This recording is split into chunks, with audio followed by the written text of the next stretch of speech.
আমার অমুসলিম ভাইরা বলছে, এই কাঠমোল্লা, এই মোল্লা, কাঠমোল্লা, লুঙ্গি বাহিনী, তোরা আইন আটকাতে পারিস? লোকসভা, রাজ্যসভা, রাষ্ট্রপতির সাইন হয়ে গেছে, একজন স্টেজে বলছে আর এরা হুক্কা হুয়া করছে। এইভাবে কি মোল্লা কাঠমোল্লারা আইন বাতিল করতে পারে?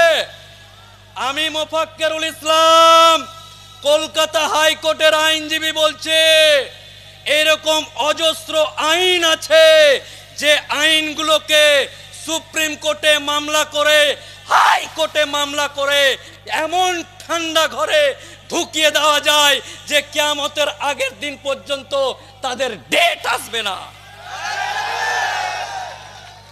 আমি মনে হয় যারা কাঠমোল্লা, যারা মুসলিম ভাই ফেসবুকে কমেন্ট করছে তোরা যা পারবি কর, আটকাতে পারবি না, তাদের উদ্দেশ্যে বলে, সুপ্রিম কোর্টে 16র বেশি মামলা হয়েছে, গোটা ভারতবর্ষের বুকে 120টা পাবলিক লিটিগেশনের মামলা হয়েছে। এই মামলাকে একসাথে মোচাড় দিয়ে যখন আমাদের মতো এই জাতের আইনজীবী, এই কম, এই জাত, এই ভাইয়ের পক্ষ থেকে গিয়ে সুপ্রিম কোর্টে এক মোচাড় মারবে, কিয়ামতের আগের দিন পর্যন্ত এই আইন পাস হলেও আমার বাপের কবরকে হাত দিতে দেব না ইনশাল্লাহ। অনেকে বলছে, এই মোল্লা, এই কাঠমোল্লা, এই মোল্লা, এই তোর আল্লাহ খুব শক্তিশালী, আল্লাহর ঘরকে বাঁচানোর জন্য তুই জান দিচ্ছিস কেন? এই মোল্লা, তোর আল্লাহর শক্তি শেষ হয়ে গেছে? নাউজুবিল্লাহ, এরকম মন্তব্য করছে মোল্লা কাঠমোল্লা, লুঙ্গি বাহিনী। তোর আল্লাহর ঘর বাঁচাতে তোদের মতো লোককে কেন হচ্ছে? তোর আল্লাহর শক্তি কমে গেছে নাকি? নাউজুবিল্লাহ, এইরকম করে মন্তব্য করছে। এই যে শুনে যা, শুনে যা, শুনে যা, কোরআন এবং হাদিসকে মানে আল্লাহ বলেছে আমার প্রিয় নবীর পরে কোন নবী আসবে না।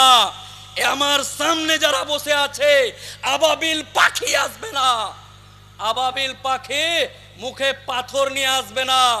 হে আল্লাহ, আমাদেরকে আমার সামনে যারা বসে আছে তাদেরকে আবাবিল পাখির মতো শক্তি দান করো।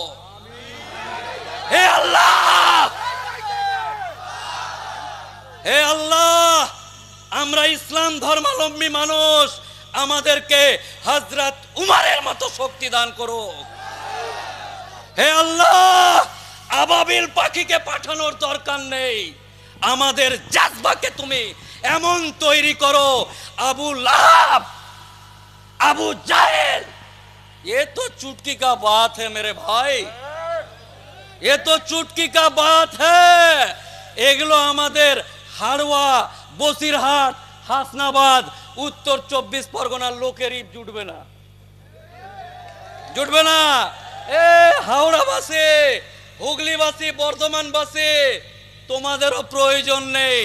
আমার এলাকার এই ছুটন্ত বাঘ, চিতাবাঘ যারা আছে তারা যদি একবার জেগে যায়, ইনশাআল্লাহ এই আইন তো দূরের কথা, যারা এই আইন পাস করেছে তারা দেশ ছেড়ে পালিয়ে যাবে ইনশাআল্লাহ। নারী তাকবীর, নারী তাকবীর, নারী তাকবীর।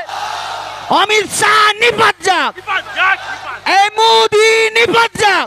অনেক আইনজীবী, তোমার বাপের কবর, তোমার দাদর কবর বাঁচাতে এখানে এসেছি। আমি হাইকোর্টের উকিল, আমার শ্রদ্ধেয় আব্বাজান যদি মারা যায় তাহলে আমি হাইকোর্ট থেকে অর্ডার বার করে, সুপ্রিম কোর্ট থেকে অর্ডার বার করে, নেটওয়ার্ক চেন যত রকম কলা কৌশল আছে করে ধর্মতলার বুকে আমার আব্বাজানকে কবরস্থ করতে পারবো। এই এলাকার জয়নাল যে টোটো চালায়, ভ্যান চালায়, সাধারণ মানুষ, খেটে খাওয়া মুসলিম সম্প্রদায়ের মানুষ যারা আজকে এখানে আছে, তাদের বাপের কবর নিয়ে চিন্তিত আমি, তাই হাড়োয়াতে এসছি। আর তারাকেই দেখছি দোকান চালু করে বেচা কিনা কত হলো ওইটা নিয়ে ব্যস্ত। রে জয়নাল, মফিজুল, আজকে এই লোকগুলো তোর বাপের কবরের স্থান বাঁচাবে, আর কালকে মারা যাওয়ার পরে সমাজের সামনে লাশবাহী জানাজা নিয়ে ওই কবরস্থানে তুই যাবি, লজ্জা করে না?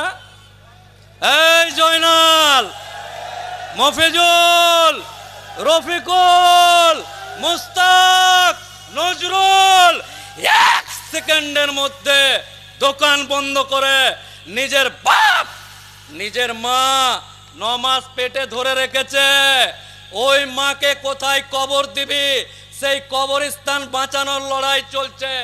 আল্লাহর ওয়াস্তে, আল্লাহর কসম, কয়েক সেকেন্ডের মধ্যে এখানে হাজির হবে।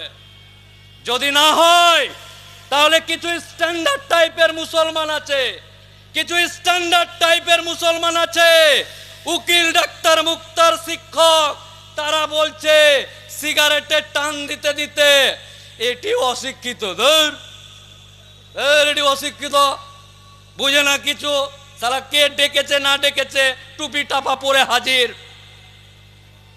আমরা যারা এখানে উপস্থিত আছি আমার আল্লাহর জন্য অশিক্ষিত 1000 বার হতে চাই, আমরা আমার নবীর জন্য 1000 বার অশিক্ষিত হতে চাই, আমরা আমার শরিয়তের জন্য 1000 বার অশিক্ষিত হতে চাই। অনেকে বলছে এই মুসলমানদেরকে উস্কে দিচ্ছে, মুসলমানদেরকে উস্কে দিচ্ছে। আরে মুসলমানদেরকে উস্কাতে হয় না, এক একটা মুসলমান এক একটা বাঘের বাচ্চার মতো। ইসলাম জিন্দাবাদ। অনেকে বলছে উস্কাচ্ছে, আমি বলছি আরে ইতিহাস জানিস না? আমাদের মতো লোক, আজিজ ভাইয়ের মতো লোক, হুজুরের মতো লোকেরা এই সমস্ত চিতাবাঘদেরকে টেনে রেখেছে। একবার 1 সেকেন্ডের জন্য যদি ইশারা দিয়ে দেয়, আল্লাহ মালিক, গায়েবের মালিক আল্লাহ তাআলা জানে কি ধরনের খেলা হয়ে যাবে। আমিও জানি না কি ধরনের হয়ে যাবে। আমরা উস্কানি দিতে নয়, আমার জাত আমার কমকে উস্কানি দেওয়ার ব্যাপার নাই, এমনি তাদের রক্ত চিতাবাঘের থেকে বেশি, তাই উস্কানি ফুস্কানির কোনো ব্যাপার নাই। আমরা বলতে চাই, নরেন্দ্র মোদী সরকার বলছে আমরা ওয়াকফ সম্পত্তি উদ্ধার করে এদেশের গরিব মুসলমানকে উন্নয়ন করব, এদেশের মুসলমানদের উন্নতি করব। আমরা দ্ব্যর্থহীন ভাষায় বলতে চাই, নরেন্দ্র মোদী সরকার যখন গুজরাটের মুখ্যমন্ত্রী ছিলেন, সেখানে গুজরাট দাঙ্গায় হাজার হাজার মানুষকে কে মেরেছিল? এখনো আপনার নখে এবং দাঁতে মুসলমানদের রক্ত লেগে রয়েছে। এখনো আপনার মনে নেই সেখানে মায়ের পেট চিরে বাচ্চাদেরকে বার করে দিয়েছিলেন? আপনার মনে নেই এহসান জাফরির মতো সাংসদদের আপনার বিজেপি সেখানে মেরে দিয়েছিল?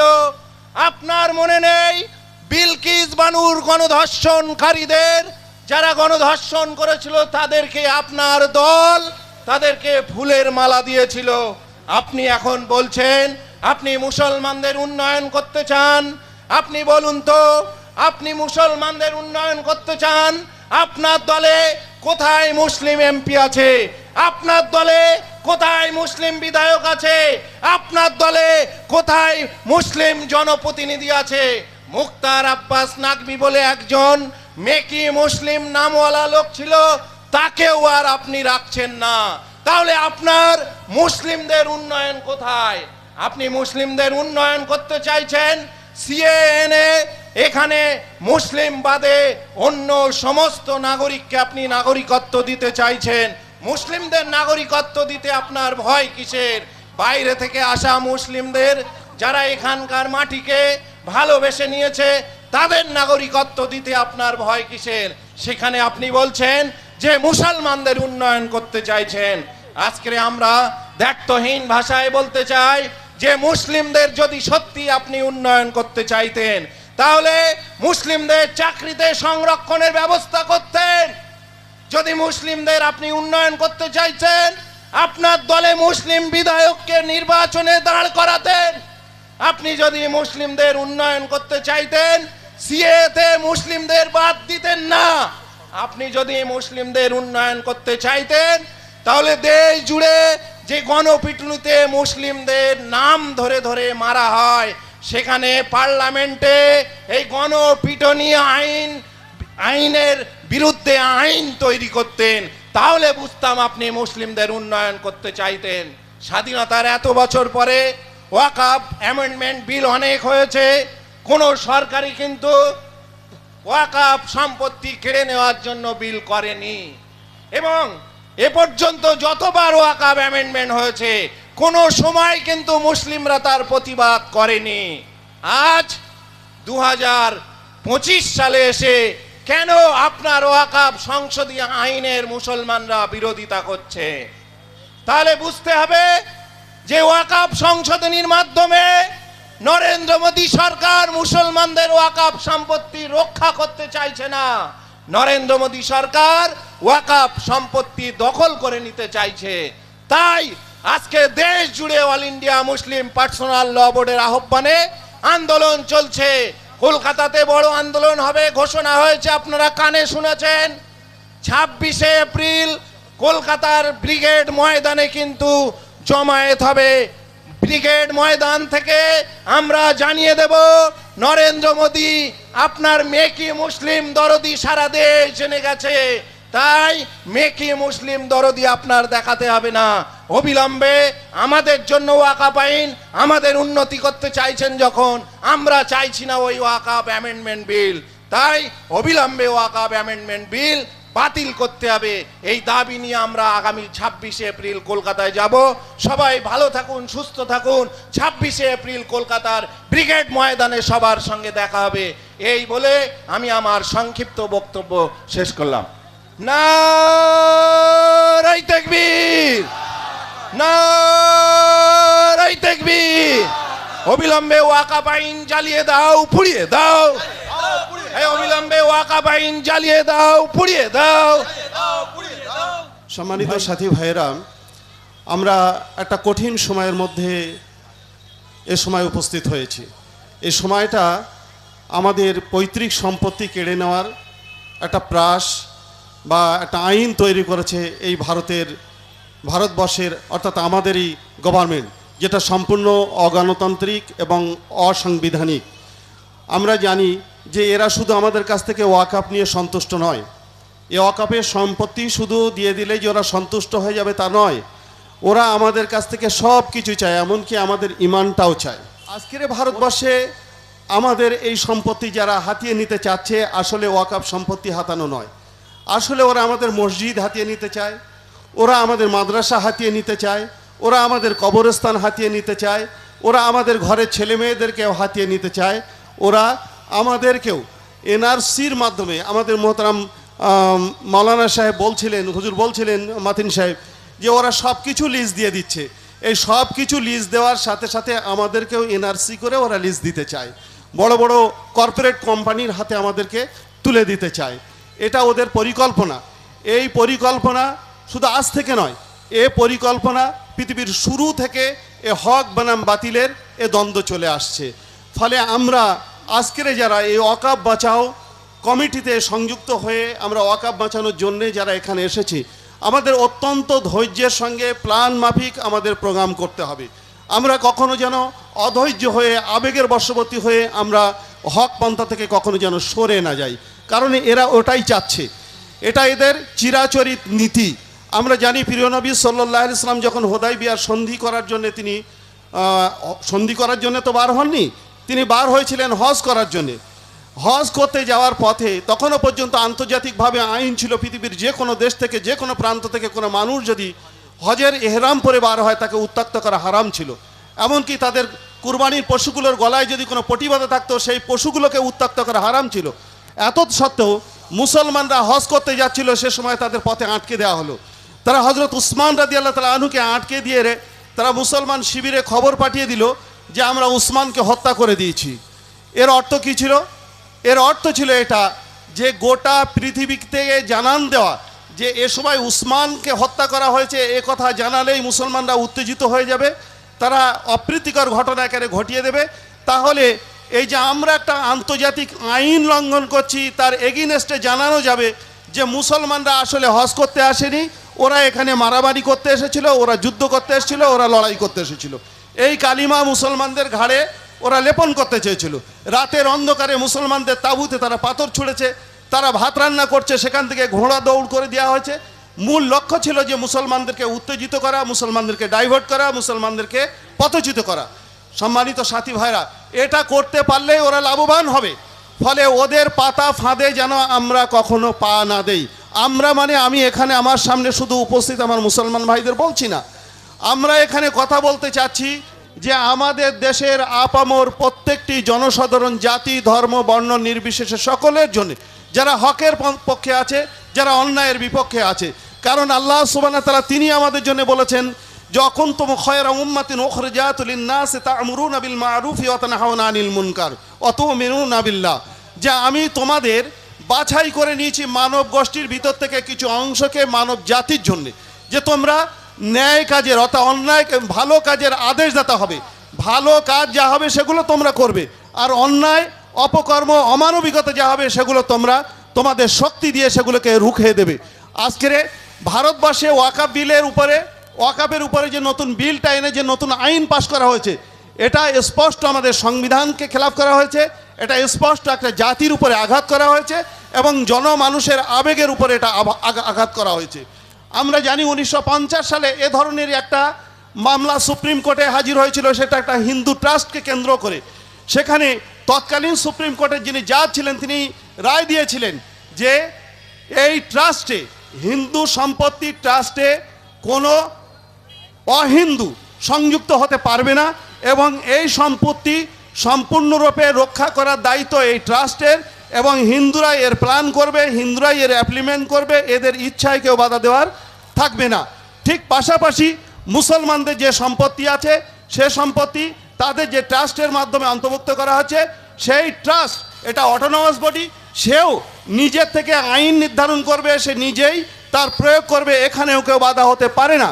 ফলে আমাদের সুপ্রিম কোর্টের প্রতি আস্থা আছে, যদিও তারা পার্লামেন্টে সংখ্যাগরিষ্ঠতার ভিত্তিতে এই আইনকে পাশ করিয়ে নিয়েছে, তারপরেও আমরা সুপ্রিম কোর্ট তথা এটা জনগণের কোর্ট, এটা জনগণের আদালত, জনগণের বিবেক, আমরা বিশ্বাস করি যে জনগণের বিবেককে তারা মর্যাদা দেবে। এই আজকের হাজার হাজার জায়গায় গোটা ভারতবর্ষ জুড়ে এই কালা কানুনের বিরুদ্ধে প্রতিবাদ সভা হচ্ছে। আমরা আশা করি যে আমাদের এ প্রতিবাদ বিফলে যাবে না, আমাদের এ প্রতিবাদকে মর্যাদা দেওয়া হবে, ফলে সুপ্রিম কোর্ট এর বিচার করবে, এটা আমরা আশা করি। যতক্ষণ পর্যন্ত এই কালা কানুন প্রত্যাহার না করা হবে, আমরা ততক্ষণ পর্যন্ত মাঠে ময়দানে সকলকেই থাকার আহ্বান জানাচ্ছি।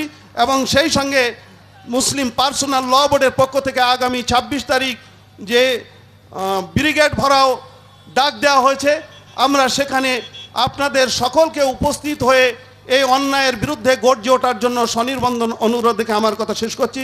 আসসালামু আলাইকুম রহমতুল্লাহ। আজকের আমার হিন্দু ভাইদের তাদের মতের উপরে ভিত্তি করে সুপ্রিম কোর্ট রায় দিয়েছিলেন যে এই জায়গা থেকে বাবরি মসজিদ সরিয়ে অন্য জায়গায় জমি দেওয়া হবে। সেদিন ভারতবর্ষের 40 কোটি মুসলমান সেদিন বুকে আঘাত নিয়েও আমরা সুপ্রিম কোর্টের রায়কে আমরা মেনে নিয়ে সেদিন কিন্তু আমরা আমাদের বুকের ঝালাকে আমরা সেদিন কিন্তু কবর দিয়েছিলাম। কিন্তু তারপর দেখা গেল একের পর এক কারো গরুর গোস্তের নাম করে তবরেজ আনসারী নামক একজন ভাইকে নির্মমভাবে হত্যা করা হয়েছিল। একের পর এক উত্তরপ্রদেশে যেদিন আইন পাশ হলো ওয়াকফ বিলের, আজকের ভারতবর্ষে যত আইন পাশ হয় একটু জানা দরকার যে আইনগুলো প্রথম পার্লামেন্টে আপনার সংসদ ভবনে উপস্থিত হয়, সেখানে ভোটাভুটির মাধ্যমে তারপর রাজ্যসভায় যায়, তারপরে রাষ্ট্রপতির সিগনেচারের পরে সেই আইন পাশ হয়। সেটা বিগত দিনে যত রাজ্যসভা লোকসভায় যত আইন প্রণয়ন হয়েছে, পেশ হয়েছে, বছরের পর বছর সেই আইন কিন্তু পাশ হতে লেগেছে। আজকে নরেন্দ্র মোদী তারা ভারতবর্ষের মসজিদ মাদ্রাসা, ভারতবর্ষের পূর্বপুরুষের দেওয়া, ভারতবর্ষের মুসলমানদের পূর্বপুরুষের দান করা যে মসজিদ, ঈদগাহ, কবরস্থান, সেই জমিগুলো তাদের জিবে লালা পড়ছে। সেই হাজার হাজার কোটি বিঘে জমির সেই অর্থ মুসলমানদের জন্য যেটা ব্যয় হয়, যে ওয়াকফ বোর্ড নিয়ন্ত্রণ করেন, এবং সেখান থেকে আমরা যেমন পশ্চিমবঙ্গের প্রত্যেকটা ইমাম সহ অন্ধ্রপ্রদেশ, তামিলনাড়ু, এমন অন্যান্য দেশে মসজিদ মাদ্রাসার খাতে ব্যয় হয়। কিন্তু দুর্ভাগ্য, আজকে নরেন্দ্র মোদী 2014 সালে যখন ক্ষমতায় এসেছিলেন, সবকা সাথ সবকা বিকাশ, কিন্তু আজকের দেখলে বোঝা যায় তিনি শুধু মুসলমানদের কিভাবে এই ভারতবর্ষ থেকে উৎখাত করা যায়। আজকের যেমন সমগ্র বিশ্বের জমিনে দেখলে বোঝা যায় ফিলিস্তিনে যেভাবে বোমা বর্ষণ করে আমার আপনার নিরীহ ভাই বোনদেরকে ধূলিসাৎ করা হচ্ছে। আগামী দিন এই ভারতবর্ষকে নরেন্দ্র মোদী, অমিত শাহরা তারাও আমাদেরকে সেইভাবে মসজিদ মাদ্রাসা কেড়ে নিয়ে আমাদেরকে সেইভাবে আগামী দিন উদ্বাস্তু বানাতে চায়। তাই আজকের এই হাড়োয়ার জমিন থেকে আমরা আওয়াজ উঠাতে চাই যে এই ভারতবর্ষের জমিন যেমন হিন্দু মুসলমানের, যেমন মহাত্মা গান্ধীর, খান আব্দুল গফ্ফার খানের, তেমন আবুল কালাম আজাদের, তেমন আশফাকুল্লাহ সাহেবের, যেমন শাহনাজ খানের, যেমন ক্ষুদিরাম বসু, বিনয় বাদল, দীনেশের, এই ভারতবর্ষে যারা হিন্দু মুসলমানে ডিভাইডেশন করতে আসবে, আমরা হিন্দু মুসলমান, আমরা যুবক, আমরা আওয়াল বৃদ্ধ বনিতা, তাদেরকে কিন্তু আমরা গণতান্ত্রিক পদ্ধতিতে আমরা তাদের এই ভারতবর্ষ ছাড়া করে দেব ইনশাআল্লাহ। আজকের ভাই ও বন্ধু, আজকের দিনে আমাদের এই গণতান্ত্রিক পদ্ধতিতে আন্দোলন একদিন নয়, আমরা মাসের পর মাস এবং বছরের পর বছর চালিয়ে যেতে হবে। কারণ আপনারা জানেন, সিএ নিয়ে যখন কলকাতায় আন্দোলন হচ্ছিল, কলকাতার পার্ক সার্কাসে প্রায় 3 মাস 4 মাস ধরে আন্দোলন চলেছিল। এমন দিন হতে পারে যে হাড়োয়ার জমিনে আগামী মঙ্গলবার যেমন ধানপোতা বাজারে আমরা এরকম বৃহৎ সমাবেশ হতে চলেছে, এবং ফের হাড়োয়া থেকে মিছিল করে আমরা বিডিও এবং থানা পর্যন্ত আগামী দিন আমাদের পরিকল্পনা আছে। তাই সকলকে আমাদের তৈরি থাকতে হবে। আগামী দিন সমস্ত ভেদাভেদ ভুলে, সমস্ত কিছুর ঊর্ধ্বে উঠে, জাতি ধর্ম বর্ণ নির্বিশেষে সমস্ত গোল টুপি, লম্বা টুপি, সাদা টুপি, কালো সমস্ত ঊর্ধ্বে উঠে আমাদের এই আন্দোলন জারি থাকতে হবে। তাই আমি আগামী দিন এই আন্দোলন জারি রাখার আহ্বান রেখে, সকলের কাছে অনুরোধ রেখে আমি আমার সংক্ষিপ্ত বক্তব্য শেষ করছি। আসসালামু আলাইকুম, খোদা হাফেজ।